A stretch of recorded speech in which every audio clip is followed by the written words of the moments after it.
कब्रिस्तान का टैक्सी वाला रात के तकरीबन 2 बज रहे थे। पूरा शहर सो चुका था। बारिश के बाद की खनक हुआ, सड़कों पर फैली नमी और एक पुरानी पीली टैक्सी जो आहिस्ता-आहिस्ता खाली सड़क पर रेंग रही थी। टैक्सी के अंदर नासिर बैठा था। 40 के करीब उम्र, चेहरे पर थकन, आंखों में बेजारी। आज उसकी ड्यूटी गैर मामूली लंबी हो चुकी थी। नासिर के रेडियो से बस शोर आ रहा था। वो बोला, ये रेडियो भी मेरी किस्मत जैसा है, बस शोर मचाता है, कुछ सुनाई नहीं देता। बारिश फिर शुरू हो गई। वाइपर्स की आवाज़ सन्नाटे को काट रही थी। फिर अचानक हेडलाइट्स में कुछ हिला। सफ़ेद लिबास में एक औरत, लंबे भीगे बाल, चेहरा झुका हुआ, हाथ उठाए खड़ी। नासिर ने फौरन ब्रेक लगाई, टैक्सी रखी तो बारिश के कतरों ने शीशा धुंधला दिया।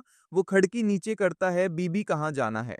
औरत ने आहिस्ता सर उठाया, मध्यम आवाज में बोली, आगे कब्रिस्तान के पास वाले गांव तक। नासिर ने चौंक कर पूछा, कब्रिस्तान? इस वक्त वो बोली, मेरी माँ बीमार है, अकेली है। नासिर ने कंधे अचकाए और गाड़ी आगे बढ़ा दी। रास्ता सुनसान था, दूर कहीं कुत्ते भौंक रहे थे। बारिश थम चुकी थी मगर फजा में अजीब सा बोझ था।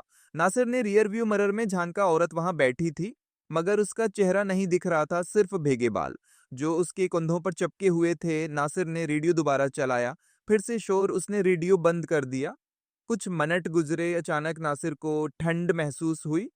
एयर कंडीशनर बंद था, फिर भी अंदर बर्फ जैसी हुआ। नासिर बड़बड़ाया, ये कैसी ठंड है यार? औरत खामोश रही, बस कभी कभी हल्की सांसों की आवाज आती। फिर कुछ देर बाद औरत बोली, यही रोक दो। नासिर ने गाड़ी रोकी। सामने एक पुराना कब्रिस्तान था, दरवाजे पर जंग लगी जंजीर हल रही थी। दौर से कौवा बोला। नासिर मड़ा। पिछली सीट खाली थी। वो साकित रह गया। फिर दरवाजा खोलकर बाहर निकला। बारिश रुक चुकी थी मगर फजा में नमी और खौफ की खुशबू फैली हुई थी। दरवाजे पर लिखी तहरीर नासिर की निगाहों में चभी, यहाँ वो सूते हैं जो कभी जाग नहीं पाएंगे। नासिर ने कदम अंदर रखा। जमीन नरम थी, जैसे अभी किसी ने मिट्टी खोदी हो। हुआ रख गई। दरख्त खामोश, लेकिन एक सरगोशी गूंजने लगी, नासिर वापस जा, ये तुम्हारी जगह नहीं। नासिर के माथे पर पसीना, दिल तेजी से धड़कने लगा। वो एक कब्र के करीब पहुंचा।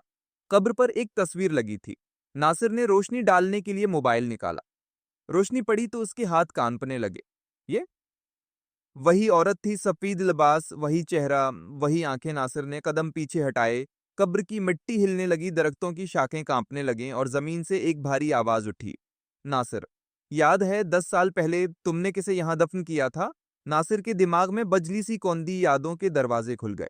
10 साल पहले वो शराब के नशे में गाड़ी चला रहा था। सड़क पर एक औरत खड़ी थी, उसकी टैक्सी तेज रफ्तारी से टकराई। औरत वहीं मर गई। डर के मारे नासिर ने लाश को कब्रिस्तान के पास छोड़ दिया और पुलिस को कुछ नहीं बताया। फिर कभी इस रास्ते पर नहीं आया। लेकिन आज वो औरत वापस आ गई थी।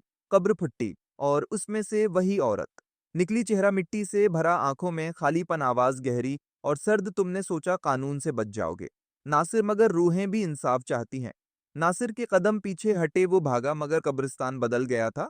हर तरफ कब्रें, हर कब्र से सरगोशियां, हर साया उसकी समझ बढ़ता। नासिर चलाता है। कौन हो तुम? छोड़ दो मुझे। औरत करीब आई, जमीन पर पांव नहीं रखे हुए, चेहरे पर एक डरावनी मुस्कुराहट में, वो सच हूं जिसे तुमने दफना दिया था।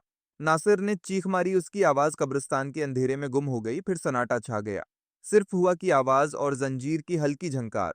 सुबह हुई। पुलिस को कब्रिस्तान के पास एक पुरानी टैक्सी मिली। दरवाजा खुला। अंदर नासिर की लाश बैठी थी, आंखें खुली, चेहरे पर खौफ जमा हुआ। उसके हाथ में एक कागज था, मैंने उसे मारा था और वो वापस आई। पुलिस वालों ने करीब देखा। एक नई कब्र खुदी थी जिस पर ताजा कतबा लगा था, नासिर अहमद 2025 हुआ। चली जंजीर हली और कब्रिस्तान एक बार फिर खामोश हो गया।